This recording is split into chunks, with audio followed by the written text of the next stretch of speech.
Mga kapuso, para po sa holiday season, meron pong adjustment sa operasyon ng mga tren. Hiling naman ng mga pasahero, sana gawin na raw permanente yung extension ng operating hours ng LRT at MRT hanggang hating gabi. May unang balita live, si Bea Pinlang. Bea! Maris, maagang pamasko sa mga commuter ang extended operating hours sa MRT at LRT. Yan ay pagtugon sa inaasahang dagsa ng mga pasahero rito ngayong holiday season. Madaling araw pa lang pasakay na si William sa LRT para raw maiwasan makipagsiksikan sa mga oras na karaniwang dagsa ng pasahero.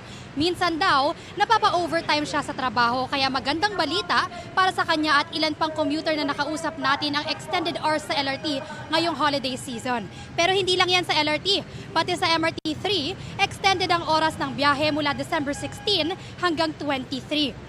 Bawas oras naman ang biyahe ng MRT3 sa December 24 at 31 at adjusted ang operations nila sa mismong Pasko at Bagong Taon. Magsisimula sa December 20 ang mas late na biyahe sa LRT1. Sa LRT2 naman, extended na ang biyahe ng mga tren December 17 pa lang.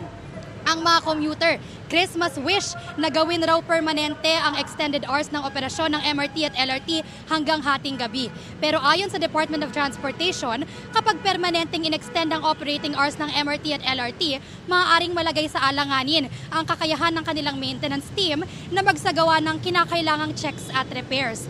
Ayon sa MRT, ang kaligtasan ng kanilang mga pasahero ang pangunahin nilang inaalala. Hindi raw pwedeng isakripisyo ang mga kailangang gawing maintenance sa MRT. Wala pang tugon ang pamunuan ng LRT tungkol dito. Narito ang ilang pahayag ng mga suki ng tren. Hindi magiging mahirap para sa amin mag-commute. Ayun, mas mapapadali kaming makauwi. Mas maganda araw-araw. Kasi iba, nag-overtime yung iba. Mas kailangan nila ng tawag dito, masigit na oras sa Okay. Kasi matraffic. Sobrang traffic.